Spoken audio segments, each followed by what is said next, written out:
Hey everybody, Aaron here. I wanted to give you guys a brief glimpse into how I do a smoked pork ribs.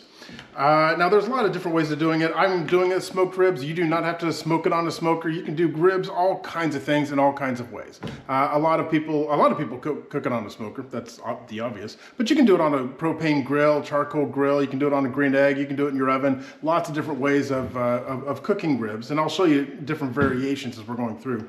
But right now, what I'm going to be doing is smoking these ribs right here. And there's a lot of people who have been wondering, how do I make my ribs? Now these ribs, there's a couple of different ways of making ribs.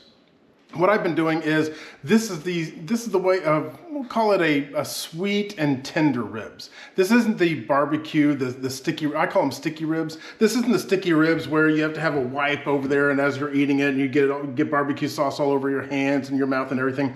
There's less barbecue on this. This is mostly for sweet, tender, juicy ribs that just kind of fall right off the bone. So that's the recipe we're going to be doing today.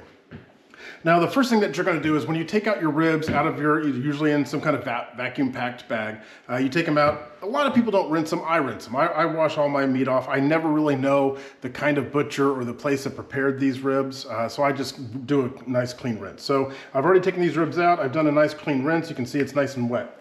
The one thing that I'm going to be doing is, the first thing you got to do is take off the silverback right here. This is a connective tissue for the pigs to make their ribs nice and elastic. But if you do not take this off, it's going to be super chewy, very hard to eat through. So the first thing you want to do is take it off.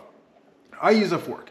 Some people use butter knives, maybe even a spoon, or some people will actually use the backside of the forks or any of your utensils. I like the fork because I like to use the tine to get underneath it and kind of work my way up.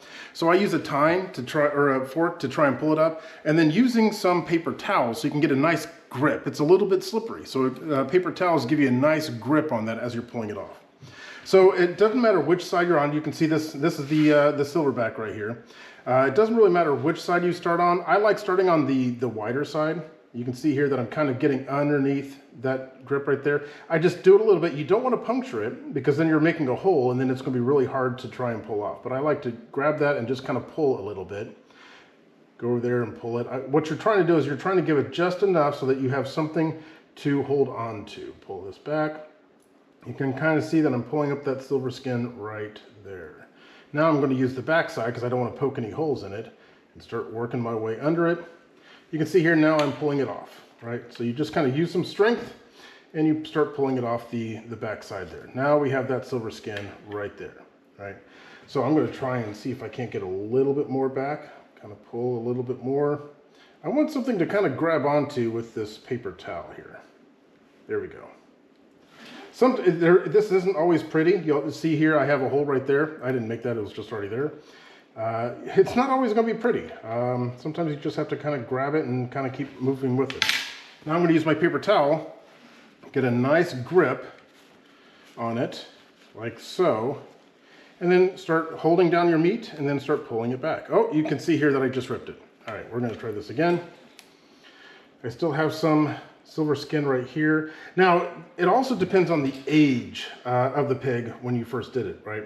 A lot of your, you may get this at, like, say, Sam's Club, Member Mark, the Member Mark side. You can get it at Kroger, maybe even your local butcher shop. It depends on the age of the pig. Sometimes the silver skin, you really can't even grab. It's barely there. And then don't worry about it. If you can't find any silver skin that you can pull off, then you're probably going to be okay. You're probably never going to taste it. All right, there we go. Now I got a good grab right here. All right, now I've got some silver skin right here. I'm going to grab my paper towel again, start pulling it off. There we go. Got this side over here. Make sure it gets. You can see here that it started ripping right here. I'm going to grab this side so I can grab it all as if I can. It's almost like masking tape, You know, sometimes when you grab masking tape and it starts breaking at right there in the middle, you have to kind of get it back into a single piece again. So that's what I'm trying to do here. There we go. Now you can see here the silver skin that I'm pulling off. It's pulling right off the meat. Like I said, some people, oh, and it's ripping again. This one is a little bit, this must be a younger pig because it's not really holding on very well. Or actually, maybe not young. I don't raise pigs, so maybe it could be that the older pigs, they're the connective tissue. I always thought it was a younger pig because maybe it hasn't had a lot of time to really get thick. There we go. I think we've got the rest now. All right. And you just start pulling it off. Whoops, that's no slipping. There we go. Not as, not as smooth as I'd like. Now, of course, here's a little disclaimer on cross-contamination. Both hands have now been touching this meat. I need to wash my both hands because I'm about ready to start grabbing my ingredients. So when you're done touching the meat, right, this is all contaminated, wash your hands. You always need to make sure you're washing your hands as often as possible. And I'm going to show you how you can handle cross-contamination when you're touching all of your ingredients. It's always best when you do this when you have dry hands. I like to use nitrile gloves. I always take this and put this on one hand. One of these gloves is going to be your contamination hand. The other hand is going to be your clean hand, right? So what I always do is I always use my dominant hand to touch all of my ingredients, right? So my non-dominant hand is actually going to be touching the meat. You do not have to use a nitrile glove, right? As long as you keep it separate. I like using nitrile gloves. Number one, it makes me feel like a professional. Because I am not a professional, as you can tell, and my hands are still a little bit wet, so the glove is not coming on as well as I'd like. I'm going to wait my hand to dry off a little bit more. I like to use the nitrile glove on my non-dominant hand. You do not have to use nitrile gloves. If you're really good at knowing which hand is contaminated, which hand is not, fine, do that. I like to have the gloves because it helps me give me a reminder on to this is the hand that touches the meat. It's just a nice reminder.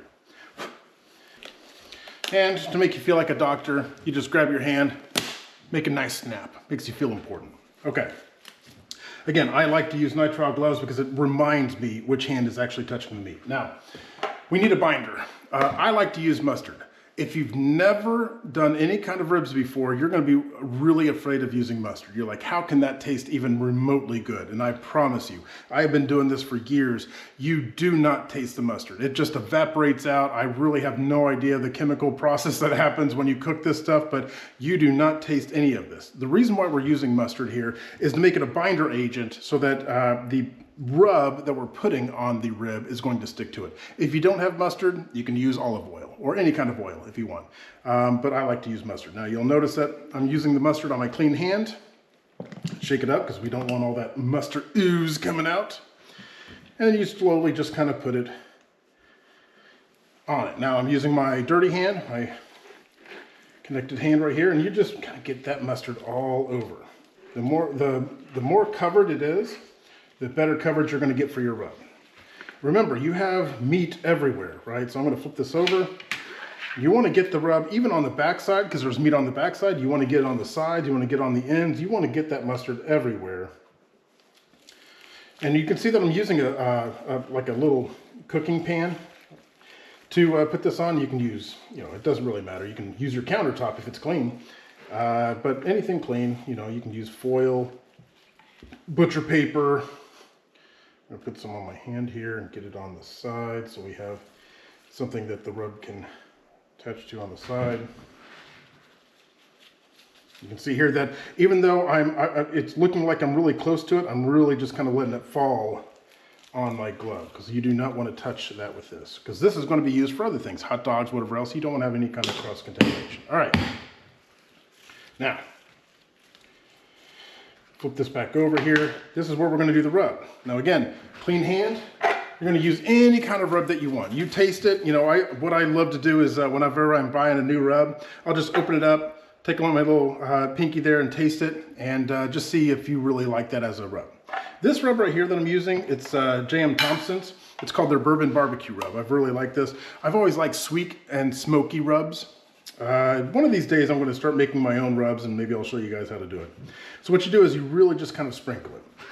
What you do want is you want full coverage, right? Technically what you're trying to do here is you're trying to make it to where you don't see any of that mustard anymore, but you don't want to get it so thick that when somebody bites into it, they're getting like a bunch of just dry rub, right? You want a nice glaze of rub over it. Sprinkle, sprinkle, sprinkle. Again, you don't want it, now this is where I'm doing the side, so I'm using my dirty hand, lifting it up and get the side a little bit. Okay, that's done. I'm going to flip this over and we're now, I can get a little bit more here. Oh, and I'm out of rub. All right, we're going to put a pause here and I'm going to get some more rub. All right, flip it over. We've got some more rub on here. You can see a lot of mustard over here. So we're going to, you can see that I'm putting my glove, my hand on one side so I can make sure it catches and gets that side without losing a lot of that rub on the pan. Sprinkle it on this side. You get used to it.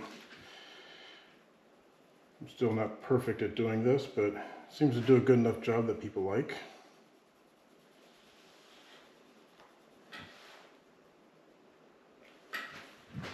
Turn this around. Get the other side.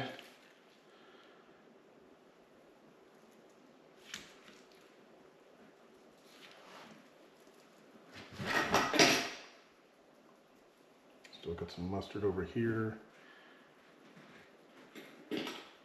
All right. Okay, we're ready to go. At this point, what you're going to do is you're going to preheat either your oven, your smoker, your grill, charcoal, whatever you're going to be cooking this in, you're going to preheat it. Now, what we're going to be doing here is it's going to take 6 hours to cook this rib, all right? Throughout the process, I'll be giving you some hints and tips. Around the 3-hour mark is where we're going to wrap it.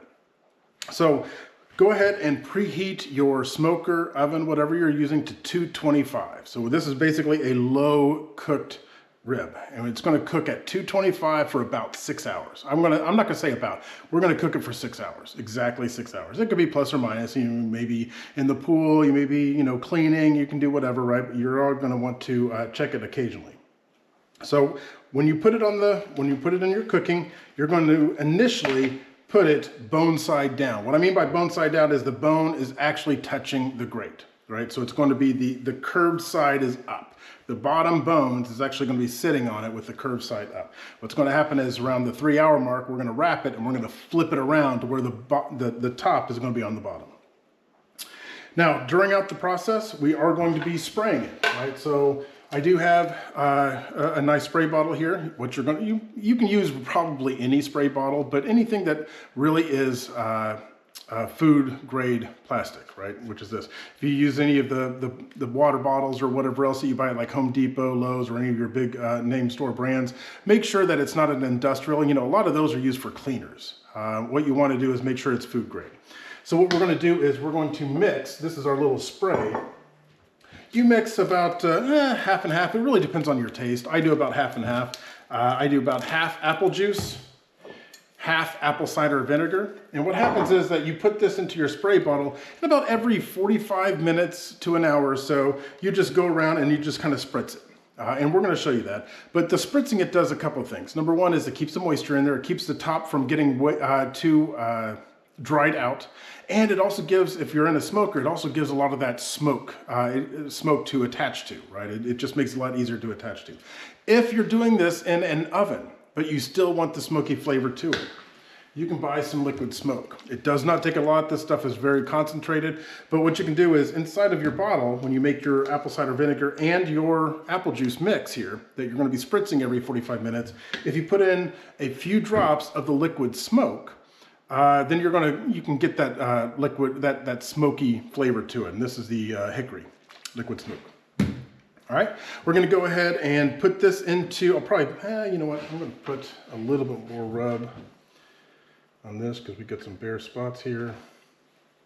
We're going to put this on the smoker at 225, and we will check in on this in about 45 minutes. All right, guys, we are halfway through it. This is the wrap. Now this, in my opinion, this is what makes my ribs different than other people, the way they make their ribs. And this is what everybody seems to say, what do you do with these ribs? Well, now we're gonna show you. It's what I do with the wrap. As you can see, I have these gorgeous ribs. They are now 3 hours into it, halfway through it. 6 hours is the total time. What we're gonna do is we're gonna grab some foil, And we're gonna start the wrap. Now, I prefer the really large grilling foil right here, the largest size. Now, one other thing I wanna call out is when you're grabbing your ribs, I wanna talk about these tongs. Tongs actually matter. What you don't want is when you're grabbing the ribs, you do not want any of the tongs. Some of this meat is already getting tender. You don't want to rip off the meat. You certainly don't want to pull off any of the rub that's on it. You can, most of your small tongs can work if you get 2 tongs and bring them in together, and that can work. But remember, what you don't want is you don't want to, as you're picking up the meat, you don't want the meat to just all of a sudden start breaking apart either.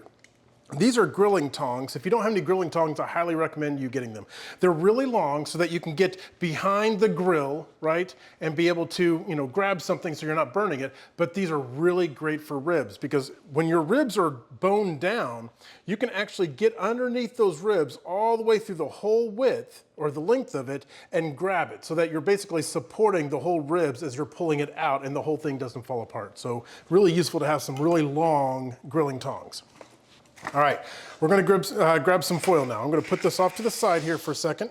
Now at this point, because it's cooking, you wanna make sure that everything is nice and clean. You wanna have a sterile surface. We've already used some chlorine here or some bleach to clean off the countertops. And we've got a nice clean pan here that we're using. So I'm gonna go ahead and pull off the foil to be as long as the ribs. Yep, that'll work. Now, I double foil, and there's a reason why. I'm gonna tell you why I do double foil here in a second. For me, I don't know if it matters, putting shiny side down, shiny side up. To me, I don't really matter. I think what matters is that you're wrapping it and it's holding in that heat. That's probably more important than whether it's shiny side up or down. I'm sure there's gonna be people out there and chefs that are saying, oh, it's gotta be shiny side up, and maybe they're right, or maybe there's a whole theory behind it. To me, I've never really cared much for which side I'm putting it on. All right, so I'm putting 2 pieces of foil down. Now, before I put the ribs down, I need to start prepping, okay? What I usually do is, remember that the spray that we've been using, about every 45 minutes to an hour, you're spritzing the ribs to keep it moist, allow the smoke to adhere more, and so it doesn't dry out, the outside doesn't dry out. What I'm gonna go ahead and wet the bottom part of the foil. How much doesn't really matter, just make sure it's wet. Here's the thing, is that you're gonna be asking me how much am I using of each. Now, I gauge it, right? I'm gonna guess probably a 1/4 cup of brown sugar. I use light brown sugar, you can probably use darker brown sugar. I use brown sugar and honey. Honey is money. I'm not kidding you. Use your honey on your ribs, it makes a difference. Honey is money. Light brown sugar and honey. I'm going to guess I'm using about a 1/4 cup for each. First thing I'm gonna do is I'm gonna take some of my honey, and it looks like I'm gonna need some more here. I should have had this upside down. I'm gonna have that drain a little bit. I'm gonna go ahead and start with the brown sugar, get that draining a little bit more because I'm almost out. I'm gonna get some brown sugar, and I'm going to, almost like you're making cinnamon rolls, you're just going to kind of sprinkle it. You're gonna basically just crumble it up and sprinkle it. You do not need a lot. I use about maybe a 1/4 cup, so you split it in half. So on this part, I'm gonna use half that, right? So I'm just gonna use maybe 1/8 of a cup, just a little bit here on your hand, and you slowly just kind of make sure you sprinkle it. You're not covering the whole foil. You don't wanna make your ribs too, maybe you wanna make it too sweet, I don't know. Maybe put more brown sugar down, you might love it. Who knows, you can come up with your own recipe. Then I take some honey, and maybe about 1/8 of a cup at this point, right? And I'm going to drizzle the honey on the bottom, okay? This is where we're going to flip. There we go, just like that. You can kind of see, right? You can kind of see I just kind of sprinkled some brown sugar and got some honey down. Now, my hands are clean. I'm gonna go ahead and take the ribs and carefully, without breaking anything, you're gonna take it and put the bone side up, right? Now, we're gonna do the same thing. I got a little oil on my hands. I'm gonna rinse it off real quick. All right, dry it off. We're gonna do the same thing on the top. I'm going to get maybe about another 1/8 of a cup of brown sugar. It might even be less, I'm not really sure. And we're gonna do the same thing up here. Sprinkle a little bit of brown sugar on top of it. We're gonna wet, just like we wet the bottom part where the meat is, we're also gonna wet the top part. Get it a little bit wet. And we're gonna put honey on this part as well. Just kind of a drizzle. Get it nice and covered. Honey is money. There we go. Just like that. And the reason why I do this is, okay, so let's talk about what did I just do. The way I see the water is it does two things. Number one is it's gonna make an incredible sauce. That's why I did double foil here, is because of the sauce. What happens is if you do single foil, there's gonna be a lot of the juices are gonna catch in here. And if you do single foil, when you pick it up off the grill, you can actually puncture the foil and then you lose all that juice. Not only is it a mess in the, in your smoker or in your oven or wherever you're cooking it, it makes a mess, but you also want to capture those juices. I'm going to show you what that looks like here in a second. Or after the cook, I'm going to show you those juices. The water, not only does it make that great sauce, but because we're actually going to wrap it and seal it as best we can, I see that water is kind of like help steaming, keeping everything nice and moist. It keeps it steamed. It makes that ribs super, super tender. Like literally, when I say fall off the bone, I mean, you just pick up the bone and it's just going to fall off, almost like pulled pork. All right, so we're gonna go ahead and make sure that this end is up like this. Give it a nice little pinch here so it stays.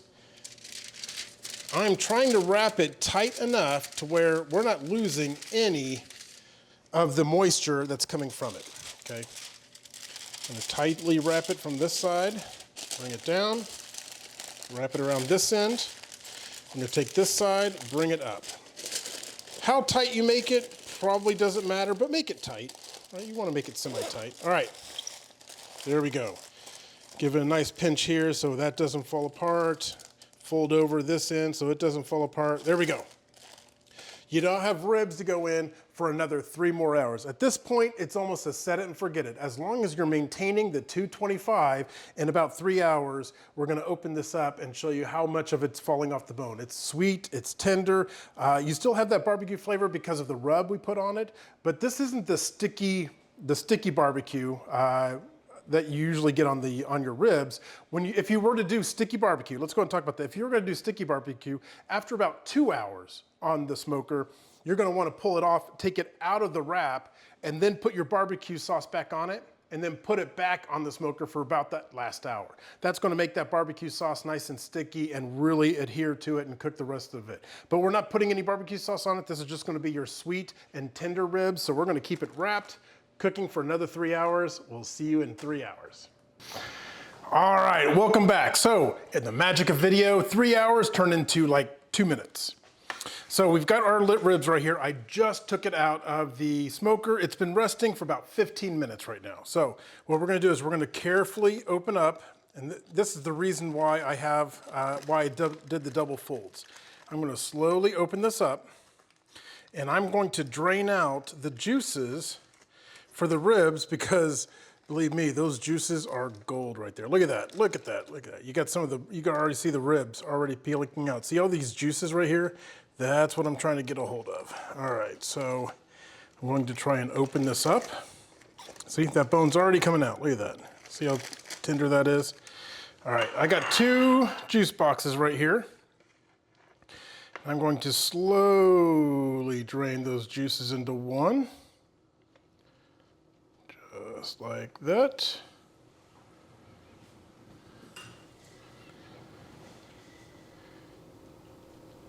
And we'll put it in the second one. One of these I'm going to pour back over the ribs. The other one is going to be used for anybody else that wants to drip it on their ribs there. Okay, that's probably good enough. All right. Now, we're going to set this aside. And we're going to bring out our cutting board.